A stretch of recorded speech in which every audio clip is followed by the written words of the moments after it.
karena rupanya ucapan selamat Hari Pers Nasional ini datang dari banyak pihak, termasuk dari Pak Pramono Anung. Ya, beliau adalah kader PDIP yang sekaligus sekarang menjabat sebagai Menteri Sekretaris Kabinet. Ya. Rupanya ucapan selamat beliau dalam bentuk pidato yang dimuat di kanal Sekretariat Negara ini juga ditulis sebagai berita oleh Detik News ya kemarin. Judulnya Istana titik 2 Pemerintah perlu kritik keras agar lebih terarah. Kita baca sedikit ya. Sekretaris Kabinet Pramono Anung menekankan mengenai pentingnya kritik dan saran bagi pemerintah. Menurut Pramono, kritik yang keras dan terbuka akan membuat pembangunan lebih terarah. Gua garis bawahi ya, kritik yang keras dan terbuka. Nah,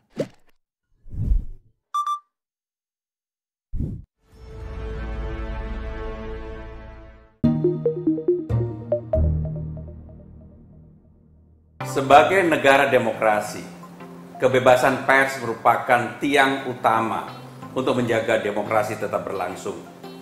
Bagi pemerintah, kebebasan pers adalah sesuatu yang wajib dijaga. Dan bagi pemerintah, kebebasan pers, kritik, saran, masukan, itu seperti jamu, menguatkan pemerintah. Dan kita memerlukan kritik yang terbuka, kritik yang pedas, kritik yang keras. Karena dengan kritik itulah pemerintah akan membangun lebih terarah dan lebih benar. Sesuai dengan Undang-Undang Nomor 40 Tahun 99, kebebasan pers harus dijaga bersama. Karena kita meyakini dengan adanya fungsi kontrol ini, maka pemerintah dan juga masyarakat akan semakin baik dalam kehidupannya mengisi ruang-ruang demokrasi. halo guys, kita ketemu lagi di Afternoon Tea edisi hari Rabu 10 Februari 2021. Nah, lu nyadar nggak? Kemarin nih hari Selasa 9 Februari ada yang ulang tahun. Hai, siapa dia? Yes, Pers Indonesia. Ya, karena itu gue mengucapkan selamat kepada seluruh insan pers Indonesia atas HUT Pers Nasional kemarin. Ya, ini gue seolah-olah juga mengucapkan selamat pada diri sendiri. Gak apa-apa ya, boleh. Nah guys, ini ada berita menarik nih. Karena rupanya ucapan selamat Hari Pers Nasional ini datang dari banyak pihak. Termasuk dari Pak Pramono Anung. Ya, beliau adalah kader PDIP yang sekaligus sekarang menjabat sebagai Menteri Sekretaris Kabinet. Ya. Rupanya ucapan selamat beliau dalam bentuk pidato yang dimuat di kanal Sekretariat Negara. Ini juga ditulis sebagai berita oleh Detik News ya kemarin. Judulnya Istana titik 2 Pemerintah perlu kritik keras agar lebih terarah. Kita baca sedikit ya. Sekretaris Kabinet Pramono Anung menekankan mengenai pentingnya kritik dan saran bagi pemerintah. Menurut Pramono, kritik yang keras dan terbuka akan membuat pembangunan lebih terarah. Gue garis bawahi ya, kritik yang keras dan terbuka. Nah, ya.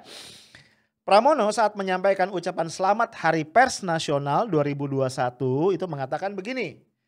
Sebagai negara demokrasi, kebebasan pers merupakan tiang utama untuk menjaga demokrasi tetap berlangsung. Ya, kita tahu ya bahwa pers itu adalah the fourth pillars of democracy, ya. Bagi pemerintah, kebebasan pers adalah sesuatu yang wajib dijaga. Dan bagi pemerintah, kebebasan pers, kritik, saran, masukan itu seperti jamu, menguatkan pemerintah. Dan kita memerlukan kritik yang terbuka, kritik yang pedas, kritik yang keras, karena dengan kritik itulah pemerintah akan membangun lebih terarah dan lebih benar. Gue pas baca dan ini ya, gue juga denger ya di kanal Sekretariat Negara ini jadi ngelamun. Kenapa ngelamun? Gak tahu, gue merasa berada di negeri dongeng.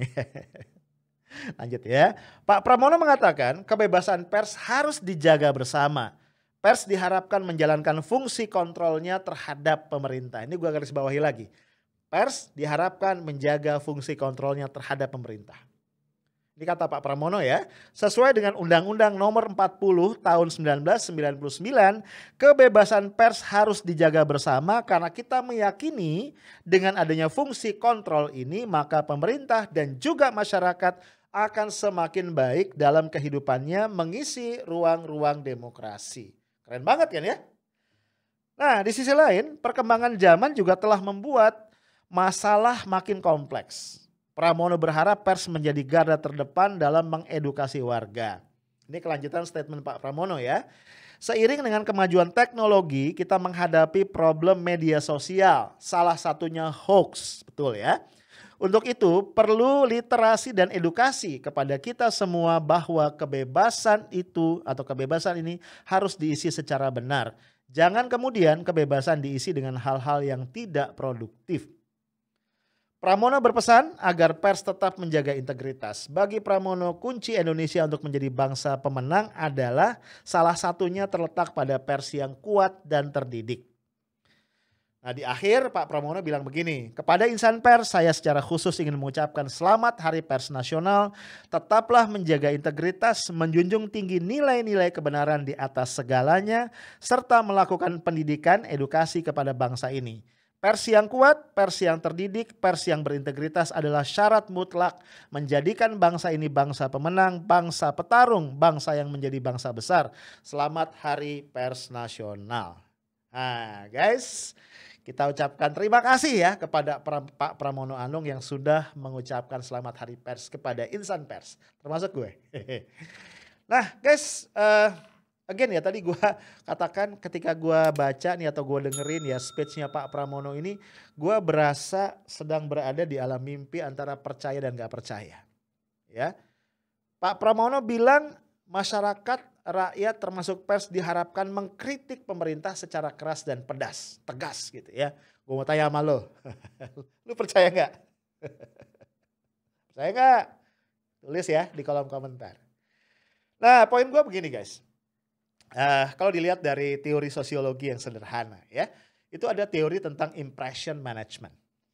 Teorinya sederhana bilang gini, orang nih dalam interaksi sosial dengan manusia lain, itu biasanya sadar atau tidak udah men-set up di awal nih. Gua nih misalnya, gua bikin podcast, gua berinteraksi dengan lu ya sebagai viewers gua. Di kepala gua nih, di alam bawah sadar gua, itu udah gua set sebenarnya, udah ada satu setting. Gua ini pengen ngebangun impresi yang kayak apa. Nah guys, kemudian langkah-langkah gua selanjutnya, tema apa yang gue omongin di podcast, ya gimana gue berpenampilan, ya look like-nya di video itu kayak apa, itu mau gak mau akan gue sesuaikan tadi dengan impresi yang udah gue set up di awal. Nah ini artinya apa? Ini gue berada di panggung depan ya, front stage yang kelihatan nama lo. Di backstage-nya kayak apa lu gak lihat kan? Misalnya gimana gue gerabak-gerubuk tiap hari bikin skrip ya, nyari tema, ya berdebat sama tim, itu lu gak lihat. Tapi yang lo lihat di front set adalah hasil podcast gue. Itu kira-kira gambaran teori impression management atau teori dramaturgi. Nah guys, ini juga sadar atau nggak sadar, diakui atau tidak juga dilakukan oleh pemerintah. Pemerintah itu setiap hari ya mengeluarkan statement kepada masyarakat. Ya, ada statement nih, ini contoh nih. Ya Pak Pramono bilang rakyat atau ya pemerintah minta agar dikritik secara keras dan tegas, pedas ya oleh rakyat supaya arahnya bisa lebih benar nih. Gitu. Ini statement yang ada di front stage. Nah persoalannya guys, along the way kemudian masyarakat nih kita, publik, audience akan mulai mencocokkan statement-statement yang dikeluarkan oleh pemerintah dengan bukti-bukti yang muncul di lapangan. Ini akan mulai dicocokkan, di cross check. Ya. Disitulah kemudian publik secara kolektif, karena publik itu punya collective mind ya, jangan lupa. Publik secara kolektif nih kita semua kemudian memutuskan apakah statement pemerintah termasuk statement Pak Pramono Anung ini kredibel atau tidak. Nah ini yang kadang-kadang para pejabat itu lupa ya, terus bikin statement gitu kan ya. Tapi dia nggak pernah ngecek statement dia itu diterimanya sebagai apa. Impresi apa yang terbentuk di benak masyarakat. Karena kalau kita bicara impression management guys, antara impresi yang di set up oleh si pemberi pesan dengan impresi yang terbentuk di benak audiens ini bisa jadi gapnya besar banget.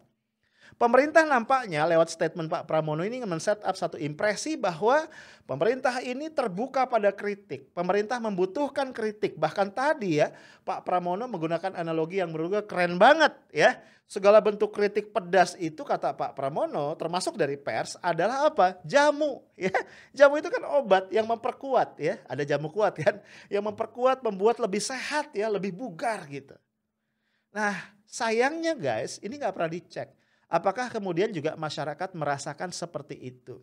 Gua khawatir impresi yang terbentuk di benak masyarakat, di benak rakyat totally different 180 derajat. Ya, ada rasa ketakutan untuk menyampaikan kritik, ada rasa khawatir untuk berbicara terbuka. Ya, ancamannya satu ada undang-undang ITE. Ya kerap kita tahu itu nggak pakai peringatan. Ya, ketika dinyatakan salah, menyebarkan hoax langsung akan ditangkap. Ya dijemput oleh Bareskrim. Ya lu bayangin.